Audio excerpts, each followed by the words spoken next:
अस्सलाम वालेकुम viewers, education with Momal में खुशामदीद। उम्मीद है कि आप लोग खैरियत से होंगे। अलग फजल से मैं भी ठीक हूँ। आज हम पढ़ेंगे descriptive research.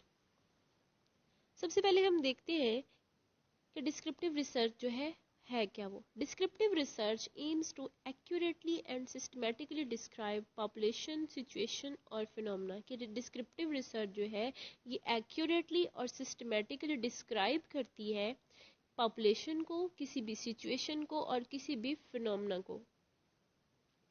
It can answer what, where, when and how questions. के ये what, where, when and how के क्वेश्चंस पे फोकस करती है, बट नॉट वाई क्वेश्चंस। के इसमें वाई के क्वेश्चन को हम इंक्लूड नहीं करते। इसमें हम देखते हैं कि कोई भी सिचुएशन है वो क्या थी, कब हुई, कैसे हुई, इन सब चीज़ों पे हम फोकस करते हैं। इसके अलावा जो है डिस्क्रिप्टिव रिसर्च जो है ये एक सिस्टमैटिक इन्वेस्टिगेशन है करंट इवेंट्स की, करंट प्रॉब्लम्स की, करंट इश्यूज और करंट फैक्ट्स पे हम जो सिस्टमैटिक इन्वेस्टिगेशन करते हैं इसको हम डिस्क्रिप्टिव रिसर्च कहते हैं।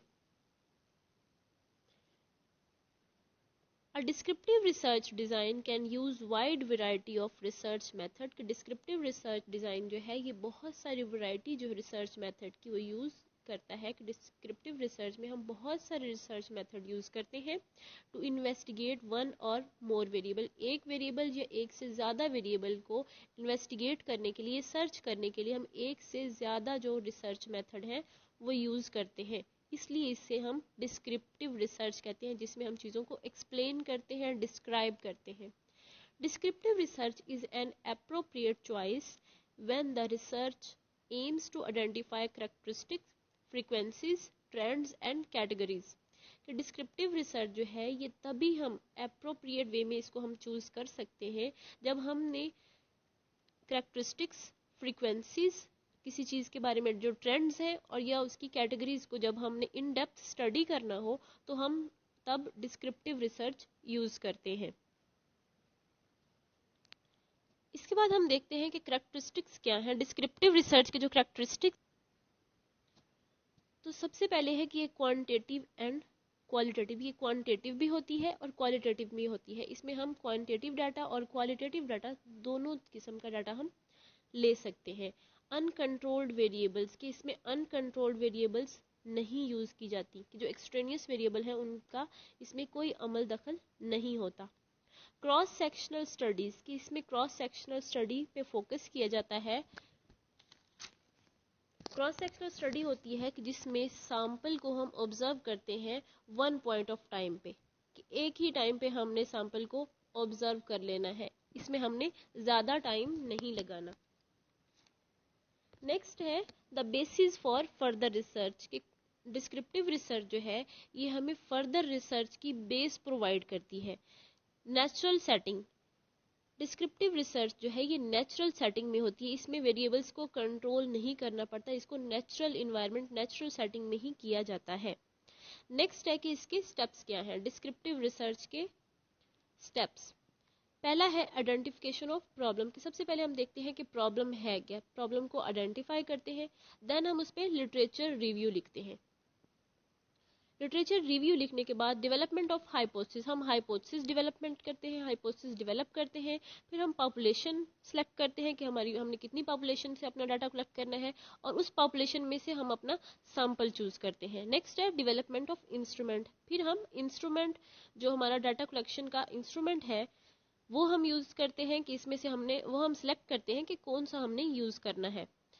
फिर पायलट टेस्टिंग की जाती है। पायलट टेस्टिंग की जाती है सबसे पहले कि वैलिडिटी चेक करने के लिए ये जो डॉक्यूमेंट हम यूज कर रहे हैं, ये जो हम सर्वे कर रहे हैं, ये जो हम जिस मेथड के थ्रू डाटा कलेक्ट कर रहे हैं ये वैलिड है या नहीं, इससे हमें क्या रिजल्ट्स मिलेंगे, जो हम इंफॉर्मेशन यूज कर रहे हैं, जो हम नॉलेज यूज कर रहे हैं वो वैलिड है या नहीं।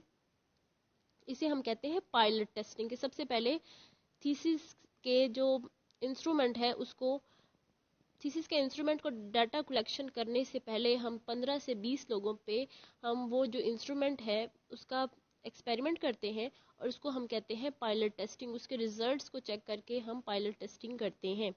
Analysis and interpretation of data, फिर हम डाटा का एनालिसिस करते हैं और डाटा को इंटरप्रेट करते हैं और एट द एंड जो है हम रिपोर्ट राइटिंग करते हैं। जो हमारी रिसर्च का एनालिसिस है उसकी हम रिपोर्ट राइटिंग कर देते हैं कि इसका रिजल्ट ये मिला है हमें।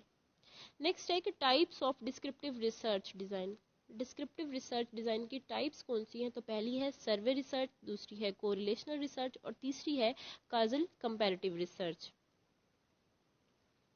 नेक्स्ट हम देखते हैं advantage of descriptive research design कि इसके एडवांटेज क्या है डिस्क्रिप्टिव रिसर्च डिज़ाइन के। It allows you to analyze facts and helps you in developing an in-depth understanding of research problem कि ये हमें अलाउ करती है कि हम फैक्ट्स को एनालाइज करें और ये हमें हेल्प करती है डिस्क्रिप्टिव रिसर्च कि हम किसी भी टॉपिक को अंडरस्टैंड करने के लिए उसकी इन डेप्थ स्टडी करें। Utilise both qualitative and quantitative research, इसका एक ये फ़ायदा है कि इसमें हम क्वालिटेटिव स्टडी भी कर सकते हैं और क्वांटिटेटिव मेथड भी यूज़ कर सकते हैं। नेक्स्ट है कि इसमें लेस टाइम, हम बहुत कम टाइम में डिस्क्रिप्टिव रिसर्च जो है वो कर सकते हैं। नेक्स्ट है कोस्ट इफेक्टिव, ये कोस्ट इफेक्टिव भी होती है।